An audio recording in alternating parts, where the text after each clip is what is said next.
Donc voilà, la Fédération française de la franchise, c'est une fédération professionnelle qui a pour mission de défendre le système de la franchise. Donc on est bien sur de la création d'entreprise hein, classique, sauf que au lieu de partir seul et de tout inventer depuis le début, on se dit ben, peut-être qu'en m'associant à une marque, ce sera plus facile et ça ira plus vite. C'est un peu ce que je vais vous expliquer pendant ces 3 quarts d'heure qui nous sont réservés. Alors, je dis ça, mais voilà, non, oui. Je vais vous donner je vous soumets quelques réflexions de départ. C'est des choses que vous avez déjà certainement entendues, qu'on vous a déjà dit, peut-être, mais c'est pas plus mal de les rappeler. Donc, au départ, comme je vous disais, on parle de création d'entreprise. Donc, il faut avoir envie d'être son propre patron. Je ne sais pas quels sont vos parcours professionnels antérieurs, mais 3/4 des franchisés environ sont d'anciens salariés et ils entreprennent pour la première fois quand ils deviennent franchisés. Donc, mais il faut quand même garder en tête, parce que c'est la réalité, que vous allez gérer vous-même votre propre entreprise, accompagné par la marque, mais c'est quand même vous qui êtes à la manette. Donc, c'est vraiment un changement de costume si vous étiez salarié, vous passez dans un costume de chef d'entreprise. Il faut bien sûr aussi mesurer toutes les conséquences que ça implique quand on devient chef d'entreprise, des conséquences familiales, parce qu'on va en manger jour et nuit de son entreprise, en tout cas au départ. Donc, ça implique tout le monde. Parfois aussi, ça implique de la mobilité géographique. On voit beaucoup de franchisés qui quittent, je vais dire le cas un peu classique, qui quittent Paris pour repartir dans une région qui est peut-être leur région d'origine, mais qu'ils ont quitté depuis 25 ou 30 ans, ou peut-être pour aller dans une autre région qu'ils ne connaissent pas. Donc là aussi, il faut bien être conscient de ce changement-là qui va être opéré. Et puis bien sûr, ça a des conséquences financières, puisqu'on en reparlera bien entendu. Créer son entreprise ne se fait pas, en tout cas en franchise, avec 0 argent. Il faut un apport personnel, plus ou moins important, et on le verra tout à l'heure, mais on ne part pas sans rien. Donc, ça veut dire qu'on met aussi, c'est un projet de vie, on met aussi de l'argent de la famille dans le projet. Donc, voilà, il ne faut pas le faire à la légère. Il faut aussi, comme je vous disais, le franchisé, c'est un chef d'entreprise, mais c'est aussi un chef d'orchestre. Et c'est surtout ses missions, en tout cas son travail, va être de faire du commerce, parce qu'on vend toujours quelque chose en franchise, hein, qu'on vende du produit ou du service, qu'on vende à des particuliers ou à des entreprises, on est quand même dans une action et dans le secteur du commerce. Donc, quelles sont vos compétences commerciales et managériales? Des fois, elles sont très importantes aussi à vérifier, parce que en fonction des cas et des activités, vous pouvez avoir à gérer une grande équipe. Si on parle de, je sais pas, de la restauration à table ou de l'hôtellerie, vous aurez beaucoup de gens à gérer, et parfois des toutes petites équipes de 2 ou 3 personnes. Donc, en fonction de l'activité, il faut quand même vérifier ça. Et c'est à nouveau, puisque vous êtes gestionnaire de votre entreprise et propriétaire de votre entreprise, c'est à vous à faire ce management et ce commerce. Et puis, il faut aimer travailler en réseau. Alors, c'est aussi l'avantage, c'est aussi ce qu'on vient chercher de temps en temps. C'est de se dire, bah, je n'ai pas envie d'être tout seul, et je préfère être entouré. Donc, travailler en réseau dans le cadre d'un réseau de franchise, ça veut dire aussi communiquer avec les autres franchisés, qui ne sont pas des concurrents, hein, loin de là, qui sont plutôt des collègues finalement, puisqu'ils seront sur des zones géographiques différentes. Donc, c'est communiquer avec eux, échanger avec le franchiseur. Donc, on est vraiment dans un réseau au sens premier du terme. Et la solitude du chef d'entreprise, en principe, vous ne devez pas la connaître. Et si vous rentrez dans un réseau de franchise pour rester, parce que c'est votre volonté, et puis voilà, pour rester dans votre coin et ne pas partager avec les autres, je trouve que c'est un peu dommage, parce que là, vous mettez de côté toute la richesse de pouvoir travailler dans un réseau, évidemment. Alors, on va passer à la définition finalement de la franchise. Comme je l'ai dit tout à l'heure, c'est un moyen de créer son entreprise et c'est aussi un moyen de la développer. Quand je dis que c'est un moyen de créer son entreprise, c'est vous êtes un futur franchisé et donc vous voulez créer votre boîte, vous ne voulez pas le faire tout seul et vous dites que la franchise, c'est peut-être une bonne solution. Ou bien, vous avez déjà une entreprise, vous êtes déjà entrepreneur et vous vous dites, je veux développer cette entreprise en faisant ce qu'on appelle du multisite, en multipliant les points de vente, et je n'ai pas envie de le faire moi-même tout seul en propre, comme on dit dans notre jargon, et je vais faire appel à des indépendants ou à des futurs indépendants qui vont développer avec moi ma propre entreprise, mon propre réseau et leur entreprise à eux. Et là, on est du côté du franchiseur. Quoi qu'il en soit, franchiseur et franchisé sont deux entreprises complètement séparées. Elles sont juridiquement et financièrement indépendantes l'une de l'autre. Donc, il n'y a pas de lien de capital entre ces entreprises. Il n'y a pas une entreprise qui est la sœur, la filiale de l'autre. Non, ce sont des formes juridiques complètement séparées, des gestionnaires complètement séparés. Ce qui va les lier, c'est un contrat qu'on va appeler contrat de franchise parce que ça va reprendre les caractéristiques du contrat de franchise. Mais en fait, c'est un contrat de type commercial. Que fait le franchiseur? Et on le détaillera tout de suite après.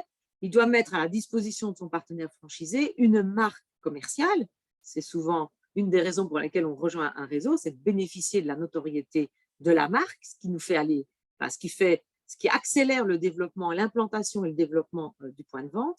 C'est de bénéficier d'un savoir-faire expérimenté. Je vais en reparler, mais ce savoir-faire expérimenté, c'est ce qui va vous permettre d'être opérationnel rapidement, concurrentiel aussi rapidement sur un marché, grâce à toutes les méthodologies et les process que le franchiseur aura expérimenté auparavant dans sa propre entreprise.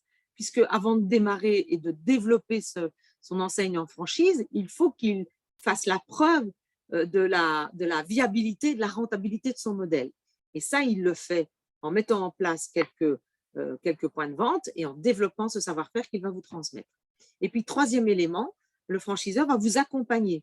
Et là aussi, un avantage qui peut être précieux pour certains, un accompagnement qui est d'ordre technique. On va avoir des nouveaux outils, des nouveaux logiciels, on va embarquer de la nouvelle technologie, et puis commercial sur les produits, la manière de les vendre, la manière de communiquer sur ces produits. Dernier point indiqué sur ce slide, la franchise est souvent un terme utilisé de manière générique. C'est vrai qu'on englobe tout sous franchise. Dès qu'il s'agit de travailler avec des indépendants ou de développer un réseau de partenaires indépendants, on a tendance à dire c'est de la franchise. Non, la franchise, on ne peut utiliser ce terme que de franchise que s'il y a les trois éléments que je viens de vous décrire, la marque, le savoir-faire et l'accompagnement. Et ça, vous le verrez dans le contrat, on va dire, qu'on vous propose. S'il n'y a pas tous ces trois éléments, ça peut être une autre forme de développement qui est tout à fait correcte et qui peut être très bonne pour certains et très valable, hein, ce n'est pas du tout un jugement, mais ça peut être de la licence de marque, par exemple, ou, comme on dit, aussi de la concession. Donc maintenant, comment est-ce qu'on analyse ce futur réseau de franchise et comment est-ce qu'on le choisit? Quelles sont les étapes? Quels sont les sujets auxquels vous devez être attentif avant de faire votre choix? On va aborder et on va regarder le concept. Donc, le concept, c'est cet ensemble, c'est ce modèle que vous allez pouvoir utiliser qui reprend un ensemble de choses qui est à la fois ce qu'on appelle le concept architectural, la boutique à l'intérieur, comment elle est aménagée, quel est le code couleur, la charte graphique, quels sont les produits, les services, la manière de communiquer, le positionnement, prix, etc. Ça, c'est le concept dans son ensemble. Est-ce qu'il est innovant? Est-ce qu'il est original? Alors, il ne doit pas être hyper original pour être valable, ce n'est pas ça que je veux dire, mais en fonction du marché sur lequel vous vous positionnez, sur lequel le concept est positionné, est-ce que c'est un marché plutôt émergent? Bon, il n'y a pas encore beaucoup de concepts de ce type-là. Ou c'est un nouveau marché qui s'ouvre, ou à l'inverse, est-ce que c'est plutôt un marché mature avec un produit qui existe depuis 20 ans, 25 ans, eh bien, l'innovation ne sera pas la même. Forcément, quand c'est un marché émergent ou un concept émergent sur un marché émergent, ça va être tout de suite original puisque ça n'existe pas. Quand c'est un concept sur un marché mature, eh bien, il faut quand même que ce concept qui arrive en, je ne sais pas, 35e, 50e position, amène quelque chose de différent ou de différenciant. Parce que c'est cette différence qui va vous faire vous installer plus rapidement sur ce marché et vous faire prendre des parts de marché plus rapidement. Si c'est pour faire exactement la même chose qu'il existe déjà, qui existent déjà, ça va être beaucoup plus compliqué pour vous de vous faire une place au soleil. Donc, ça veut dire que ça va demander des moyens marketing beaucoup plus importants pour arriver à développer votre entreprise.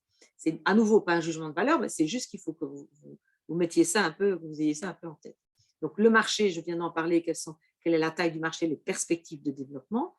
Est-ce que, comme je vous l'expliquais tout de suite aussi, est-ce que ce franchiseur a bien expérimenté son modèle? Parce que lui, je fais souvent la comparaison avec les vacances. Quand vous achetez une semaine de vacances all inclusive, eh ben, vous avez tout dedans et vous ne devez rien rajouter. Le franchiseur, c'est ça qu'il va vous proposer, un modèle all inclusive. Il va vous dire, voici la manière, voici mon entreprise, voilà comment elle fonctionne, voilà ce que je vends, voilà comment je le vends, voilà à qui je le vends, voilà ma zone de chalandise, voilà le type d'emplacement, voilà le positionnement prix. Voilà tous ces éléments-là. Et moi, j'ai tout mis ça en musique. Et quand on utilise et qu'on met en place tous ces éléments d'une certaine manière, eh bien, ça fonctionne. Et regardez, mes sites pilotes, c'est-à-dire mes premières entreprises, mes premiers magasins, fonctionnent bien et je peux vous prouver la rentabilité de ces pilotes. Donc ça, c'est sine qua non pour que vous achetiez, si vous voulez, le modèle. Vous n'allez pas acheter un modèle qui n'a pas été suffisamment longtemps testé. Donc, la durée du test, elle est à minima d'1 an. C'est-à-dire qu'il faut un bilan financier, il faut qu'il vous donne son bilan comptable pour que vous disiez, OK, j'ai bien vu, il y a les charges, il y a le chiffre d'affaires, il y a les charges, et puis derrière, il y a les recettes, et puis d'abord, et derrière, il y a la rentabilité. Et donc, c'est ça que vous achetez quelque part. Et le franchiseur vous dit, si vous appliquez la méthode que je vous donne, eh bien, moi, je peux vous dire que normalement, vous devriez connaître le même succès que le mien à partir du moment où vous respectez cette méthode. Donc, ça, c'est important de vérifier. Et puis, bien entendu, j'aurais même dû le mettre en préambule. Quelle est votre affinité avec ce secteur d'activité, avec ce métier finalement? Parce que souvent, c'est ça. Vous allez apprendre un nouveau métier avec le métier que vous allez exercer. Est-ce qu'il vous plaît? Est-ce que vous vous sentez à l'aise? Est-ce que vous avez de l'appétence pour ce métier? Si ça n'est pas le cas, je trouve ça plus compliqué d'y aller parce que ça reste de l'entreprise privée. Il va falloir vous démener et vous investir à fond dans cette nouvelle entreprise que vous êtes en train de créer parce que ça ne va pas tomber tout seul, malgré l'appui du franchiseur. Et si vous n'aimez pas l'activité, si vous n'aimez pas le produit que vous vendez, vous finirez par lâcher prise. Et donc, au bout du compte, la rentabilité qu'on vous a promise, eh ben, elle ne sera peut-être pas là parce que vous n'y mettrez pas, voilà, vous n'allez pas mouiller la chemise pour que ça fonctionne. Donc, allez dans un, je peux prendre l'exemple qui est un peu grossier, mais c'est pour vous illustrer un peu les choses. Si vous êtes végétarien, n'allez pas investir dans un restaurant à la boucherie, d'accord? Ou n'allez pas vendre du burger chez Big Fernand. Parce qu'au bout d'un certain moment, vous allez en avoir jusque-là, vous ne pourrez plus rentrer dans votre, dans votre restaurant parce que ça va vous dégoûter. Donc, c'est un petit peu caricatural, mais c'est pour vous donner un peu l'esprit. Donc, une fois qu'on a ciblé un certain secteur d'activité, et on va cibler dans ce secteur d'activité quelques enseignes qui fonctionnent là-dedans, il va falloir regarder le réseau en particulier et quel est le développement du réseau et à quel rythme. Est-ce que le réseau se développe rapidement? Est-ce qu'il se développe moyennement rapidement ou très lentement, au contraire? Il n'y a pas de règle non plus là-dessus. Je ne vous dis pas qu'il y a une règle absolue à observer. Chaque réseau, chaque activité peut être différente. Mais il faut savoir que le franchiseur, lui, son métier, comme vous l'avez vu, c'est d'accompagner et d'intégrer tous ces nouveaux franchisés et de leur apporter tout l'accompagnement dont ils ont besoin et qu'il leur doit. Et si il avance trop vite et il intègre trop vite les franchisés, il n'aura peut-être pas la structure interne pour accompagner ces nouveaux franchisés. Donc, il faut avoir un bon rythme pour que la marque monte en notoriété graduellement, mais il ne faut pas non plus aller trop vite. Ou si ça va très vite, ben, il faut s'assurer derrière que le franchiseur est bien armé pour accompagner tous ses franchisés. Alors, le rythme, c'est quoi? Ça peut être 10, 15, allez, voire 20 nouveaux magasins par an. C'est déjà pas mal dans la plupart des cas. Maintenant, un réseau qui ouvre 100 points de vente à l'année, nous, en tant que fédération, ça nous fait un peu peur, je vous l'avoue. Donc, il faut voir quel est le rythme, ça donne quand même quelques indications.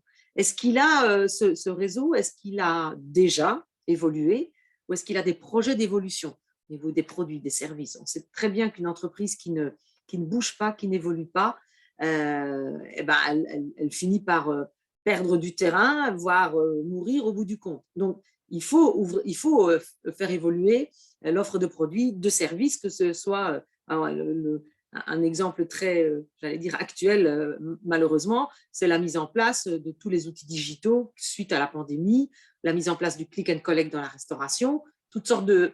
Ce système existait à certains endroits, mais n'existait pas du tout, était dans les cartons de certaines autres enseignes et le processus de mise en place a été super accéléré à cause de la pandémie parce qu'il y avait urgence.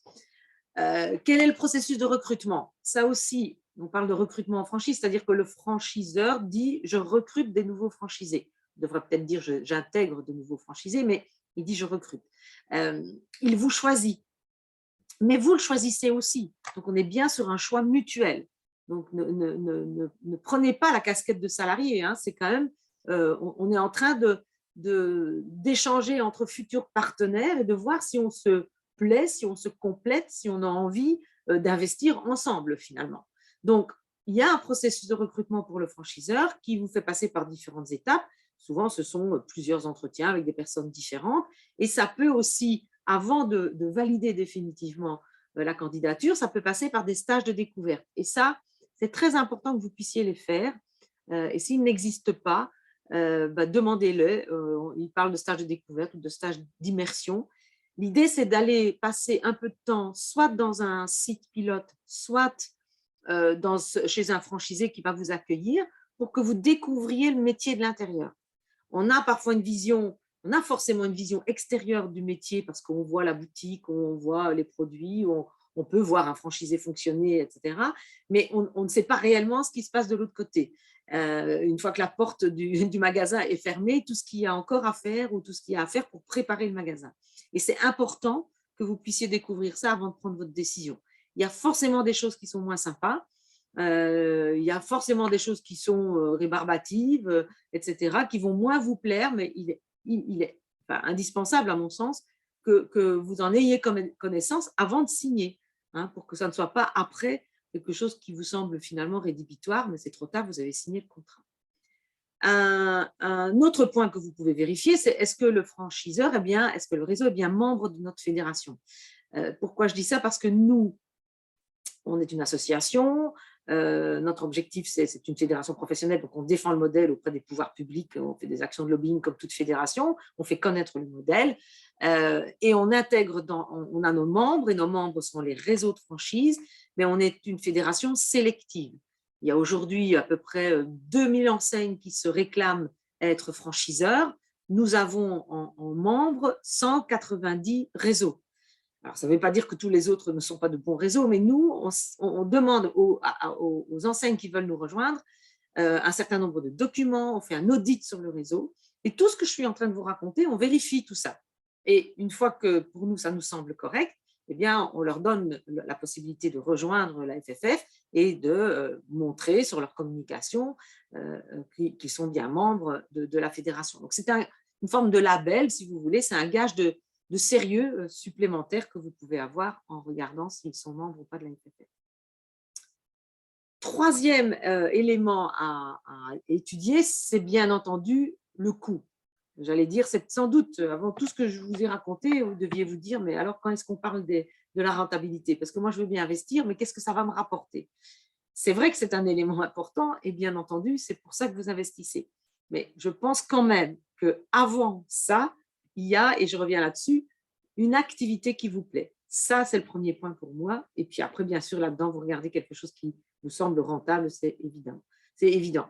Donc, il y a des coûts qui sont très spécifiques à la franchise. Ça veut dire que si demain, vous partez tout seul, vous dites finalement, la franchise, ça ne m'intéresse pas et je crée ma propre entreprise et tout seul, eh bien, les coûts dont je vais vous parler n'existeront pas. Donc, ça, c'est des coûts qui sont spécifiques, qui viennent en plus d'un coût de création d'entreprise classique.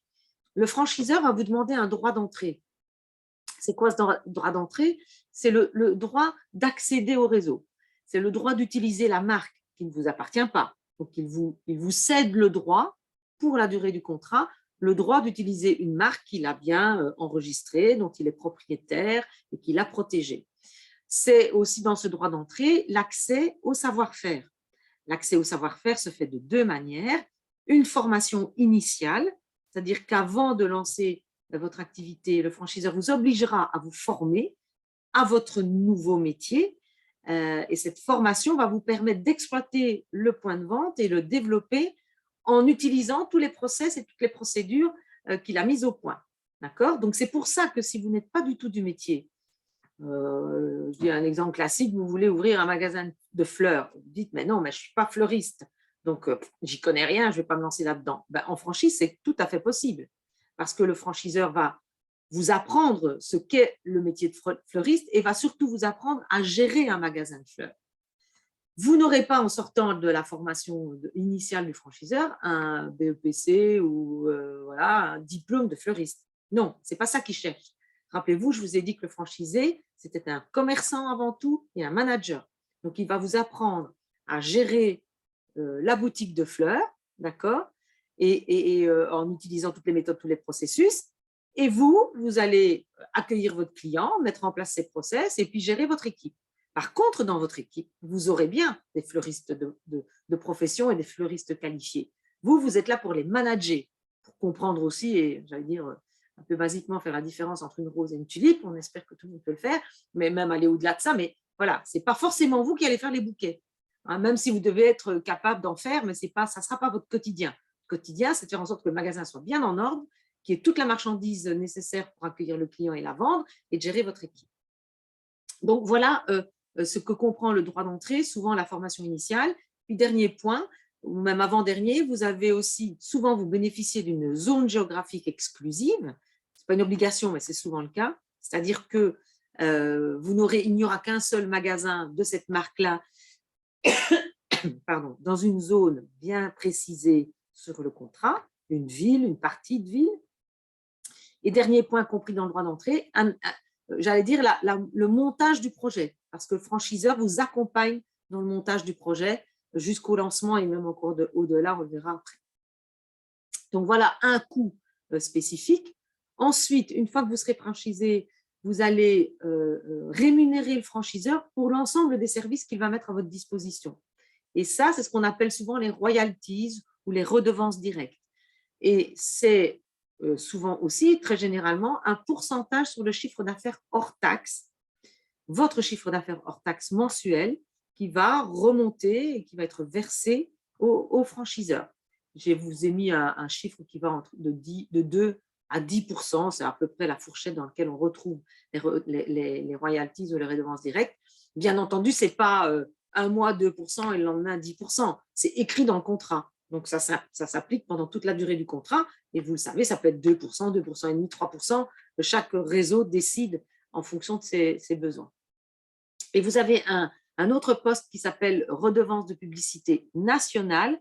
Ça, c'est une autre redevance que vous payez aux franchiseurs, souvent dans un second temps, quand l'enseigne est suffisamment implantée sur la France et suffisamment représentée sur la France. Et là, le franchiseur fait de la publicité nationale à la télé, à la radio, des 4x3, de l'achat de Google AdWords, pour faire monter en puissance la notoriété, faire en sorte que tous les membres du réseau et tous les franchisés en profitent. Et donc là, c'est un poste bien spécifique de l'argent qui est versé et qui est utilisé uniquement pour faire de la publicité nationale. Voilà les coûts spécifiques.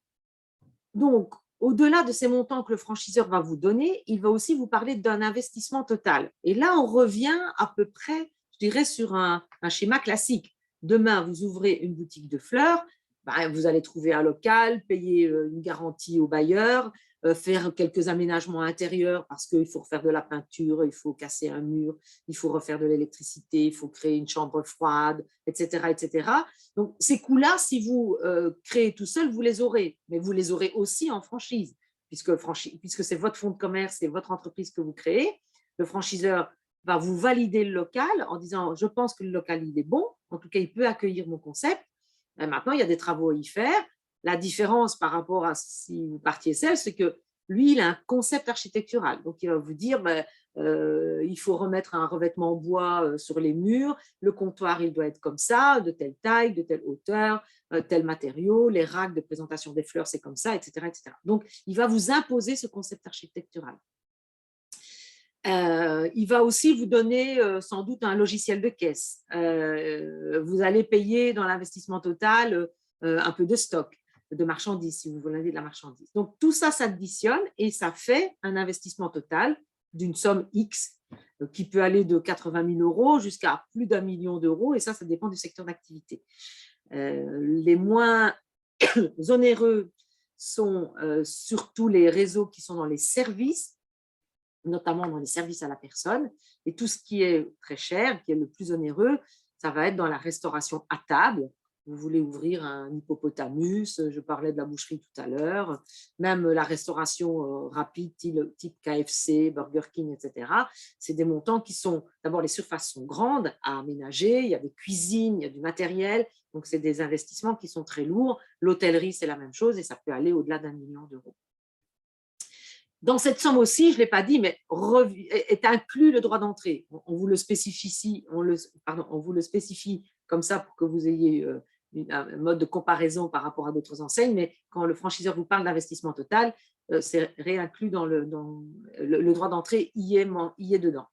Et donc, il va vous falloir un apport personnel qui est donc de l'argent dont vous disposez, c'est-à-dire c'est de l'argent que vous avez sur votre livret d'épargne, pour faire simple, qui doit être d'environ 30% de la somme totale.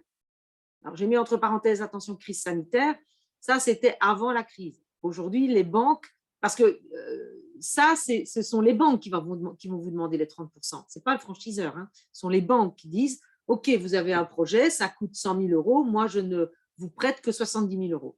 Et vous, il faut que aussi vous mettiez des billes dans l'affaire, et j'estime que les billes que vous devez y mettre, c'est 30%. Donc 30-35 000 € dans le cas des 100 000. Aujourd'hui, elles ont tendance à être malheureusement un tout petit peu plus frileuses, même si elles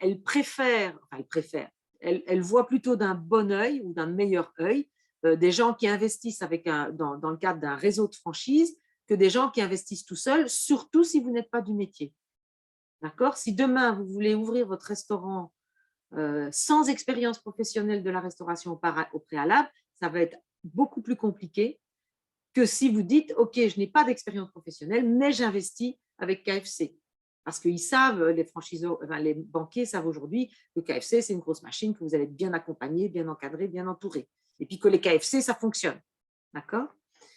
Bien entendu, vous allez vous intéresser à la rentabilité, à quelle échéance vous allez avoir votre retour sur investissement. Tout ça, ce sont des données que le franchiseur vous fournit, et comme le chiffre d'affaires moyen à maturité.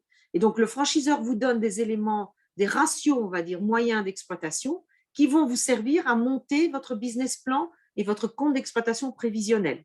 Et donc, avec les ratios qu'il va vous donner, le franchiseur, vous allez voir un expert comptable. Vous aurez fait préalablement aussi votre étude de marché, parce que où est-ce que je m'implante, sur quelle zone, sur quelle ville, il faut faire une étude de marché pour voir s'il y a quel potentiel de chiffre d'affaires on peut espérer et estimer. Et avec ces éléments-là, vous allez voir votre expert comptable et vous travaillez votre business plan. Ce n'est en aucun cas le franchiseur qui fait votre business plan. Il ne va pas mettre le doigt là-dedans. Pourquoi il ne met pas le doigt là-dedans? Parce que c'est votre propre entreprise que vous créez. Donc, c'est à vous de prendre en quelque sorte vos responsabilités de chef d'entreprise et de vous projeter dans le dossier et dans le projet, en tout cas, et dans l'entreprise.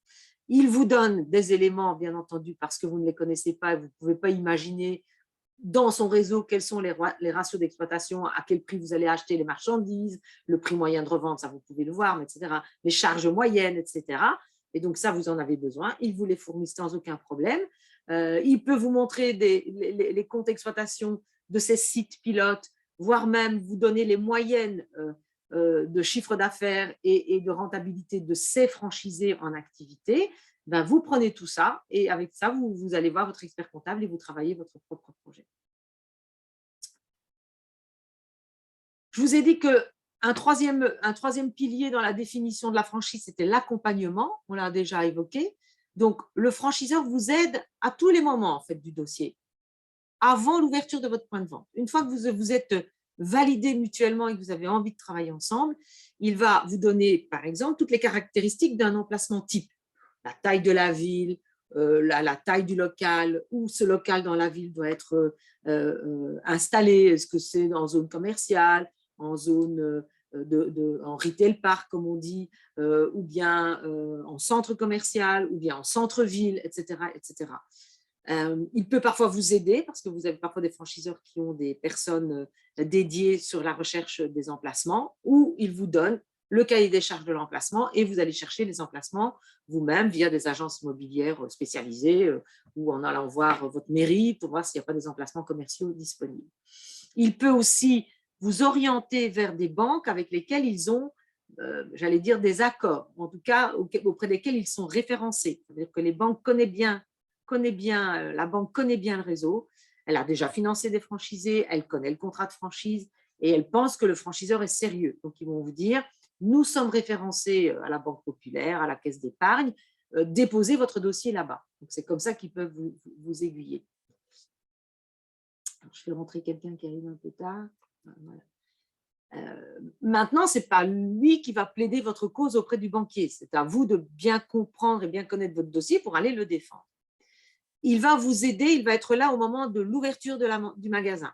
Il y a toujours cette partie d'aide à l'ouverture qui est un peu avant pour s'assurer que tout est bien en place. Et puis, pendant les premiers jours, voire même les premières semaines, dans certains cas, le franchiseur est là avec quelqu'un qui va vous aider à lancer et s'assurer que tout va bien.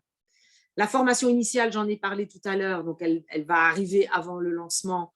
Elle a des durées variables, hein. Elle peut être de quelques semaines à plusieurs mois, vraiment. Donc ça, il faut l'inclure aussi dans votre projet, cette durée-là. Elle est soit incluse, le paiement de cette formation, elle est incluse dans le droit d'entrée, soit il faut l'ajouter. Tout ça, c'est précisé dans les infos que le franchiseur va vous donner. Elle est très souvent théorique et pratique, hein. Vous allez apprendre un peu en salle et puis après, vous allez sur le terrain, vous allez dans un site pilote, vous allez chez un franchisé pour mettre en pratique. Donc, il faut s'assurer effectivement que cette formation initiale, elle existe, qu'elle a un vrai contenu et que ça vaut la peine de payer pour ça. Et puis, je dirais l'essentiel, une grosse partie forcément de l'accompagnement se passe au moment où, quand vous êtes franchisé, au moment où vous démarrez votre contrat et vous ouvrez la boutique. Et là, vous avez une équipe d'animation, vous avez un animateur de réseau, vous avez des gens en back-office, enfin bon, vous avez le franchiseur qui est là à vos côtés pour vous… En fait, son objectif est que vous fonctionniez bien, que vous soyez performant, que vous augmentiez votre chiffre d'affaires et votre rentabilité et que vous ayez envie de rester dans le réseau parce que ben voilà, vous y sentez bien et vous créez de la valeur dans ce réseau. Puisque sa rémunération dépend de votre chiffre d'affaires dans une grosse partie des cas, ben, il a tout intérêt à ce que ça fonctionne bien. Mais attention aussi, il est là, il vient vous voir aussi dans une fonction de contrôle parce qu'il vous donne son bébé, il vous donne sa marque et il faut en faire bon usage, il faut en faire du cas de sa marque. Ce n'est pas la peine de dire oui, oui, j'ai compris comment fonctionnait le système, je signe le contrat, puis quand vous êtes dans votre point de vente, vous faites complètement l'inverse.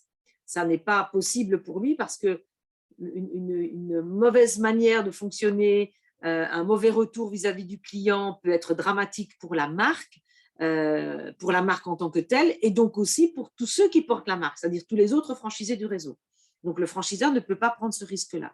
Donc, il va venir vérifier que, voilà, que vous êtes en phase avec le concept et que vous le respectez bien.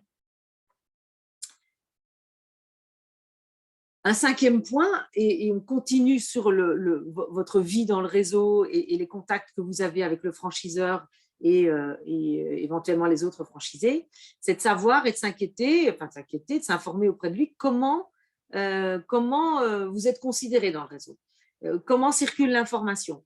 Je vous ai parlé de l'équipe d'animation. Un animateur de réseau, vous en trouvez dans tous les réseaux de franchise.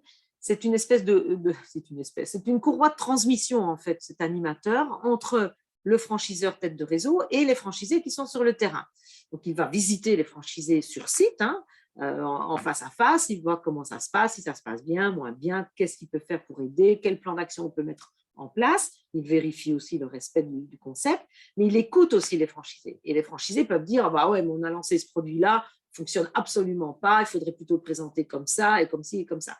Et donc, l'animateur récupère beaucoup d'informations qu'il remonte au niveau du franchiseur, qui lui entend, écoute et modifie, le cas échéant, certains éléments qui ne sont pas finalement aussi adaptés que ce qu'on croyait. Donc, il y a une circulation d'informations du haut vers le bas et du bas vers le haut.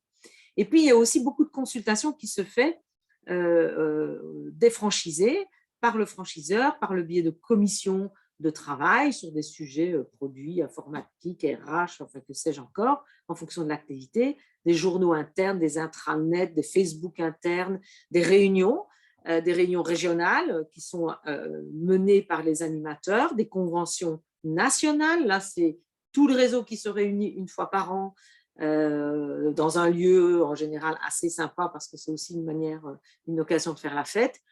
Et toute l'équipe du franchiseur est là. Et là, c'est plutôt un bilan annuel que l'on fait et les perspectives qui vont arriver l'année qui suit. Et donc, c'est toujours très sympa. Donc, il y a une vraie vie de réseau. Il y a une vraie place des franchisés qui sont aussi parfois force de proposition pour de nouvelles idées. Et c'est là où j'en reviens avec l'échange qui peut être très productif et qui fait qu'on va beaucoup plus vite.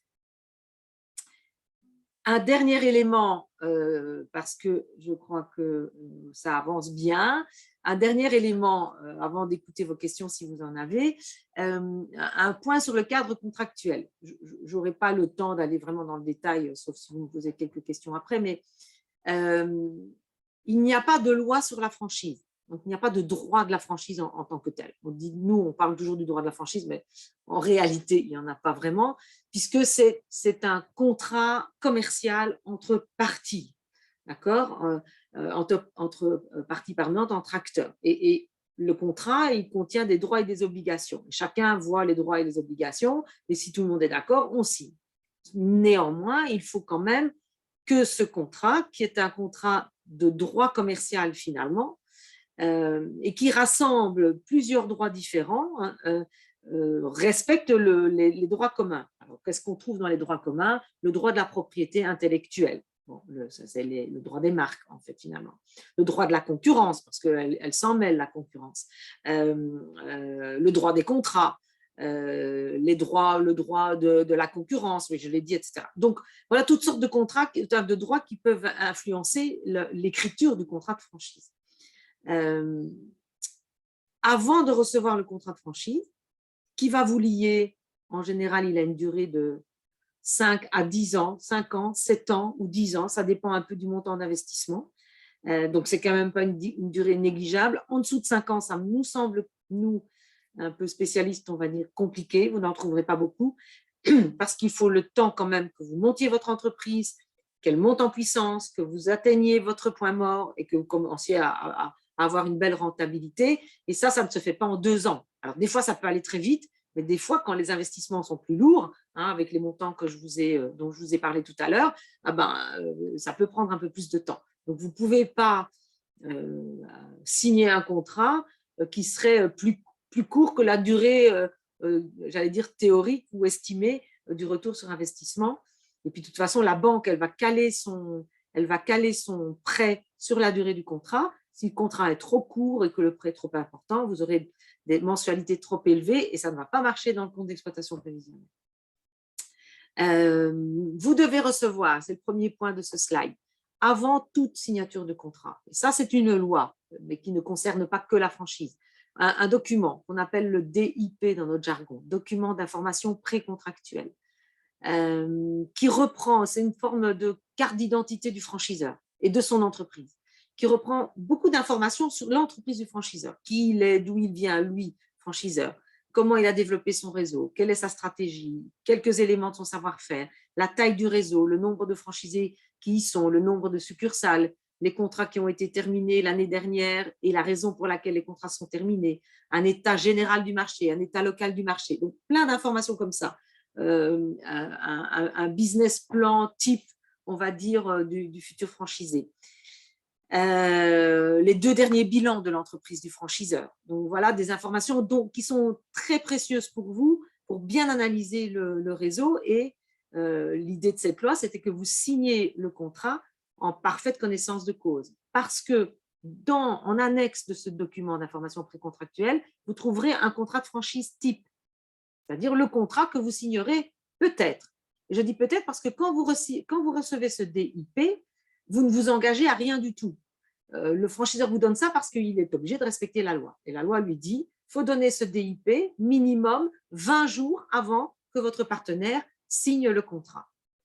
Et donc, ça veut dire que vous recevez cette information, vous recevez ce document, et vous ne pouvez pas le signer avant le 21e jour après la réception. C'est pour ça que quand vous allez le recevoir, vous allez signer bon pour réception et vous avez daté le DIP. Et comme ça, la date fait foi, et à partir de là, on compte 20 jours. Et ce n'est qu'à partir du 21e jour que vous pouvez signer le contrat de franchise. Ça peut être plus que 20 jours. Hein, le législateur prévoit un minimum de 20 jours, il ne prévoit pas de maximum.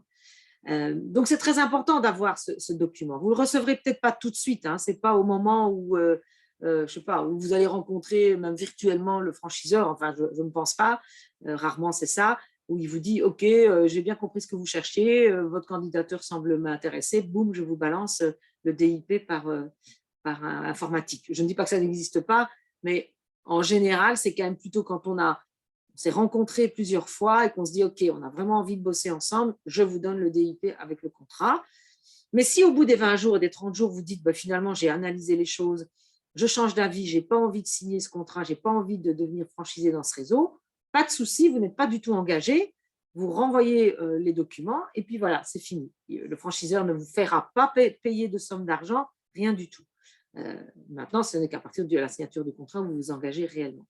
Donc, quand on reçoit le contrat et qu'on voit tout ça, eh ben, il faut regarder un peu de manière très précise ce que contient ce contrat, idéalement le faire relire par un avocat ou un juriste. Et vous allez avoir dans le contrat, je vais parler de la durée, vous allez avoir les conditions de renouvellement, les exclusivités, notamment d'approvisionnement, est-ce que vous aurez une zone géographique exclusive, etc. Donc, les contrats sont généralement assez longs, hein.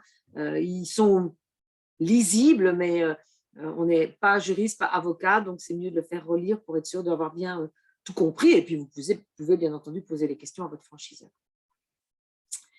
Voilà, quelques recommandations que je peux encore vous faire avant de vous laisser la parole éventuellement. Il est aussi nécessaire, à notre sens, avant de signer quoi que ce soit, de rencontrer les franchisés.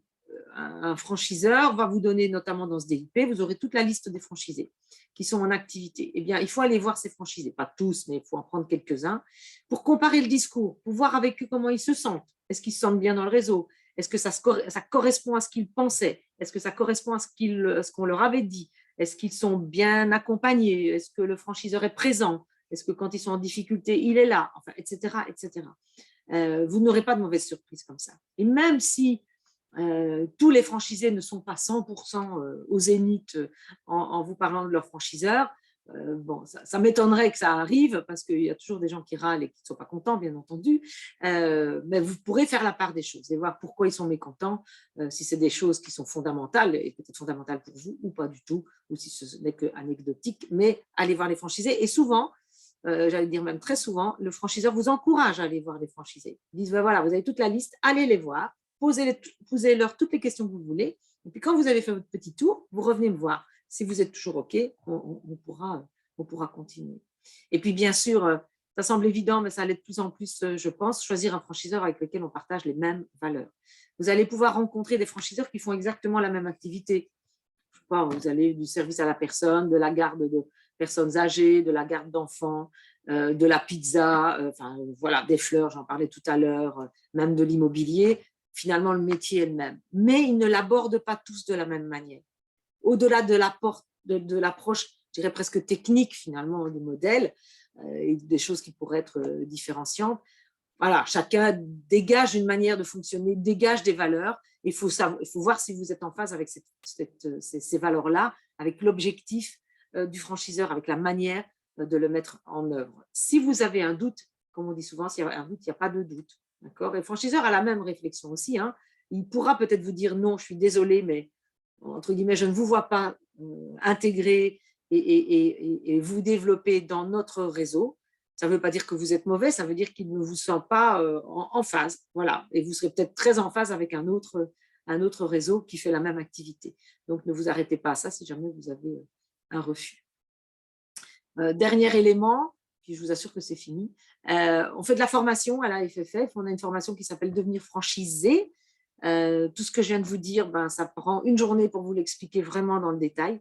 Et voilà, c'est des formations qui se passent dans nos bureaux à Paris, qui sont donc en présentiel. Elles coûtent 50 € TTC, c'est pas très cher. Mais nous avons aussi un module en e-learning, hein, donc en ligne. Et vous pouvez aller voir sur le site qui est mentionné et vous aurez toutes les informations. Voilà, voilà. J'ai essayé de garder, oui, à peine, même pas 5 minutes, mais on peut prendre un tout petit peu de temps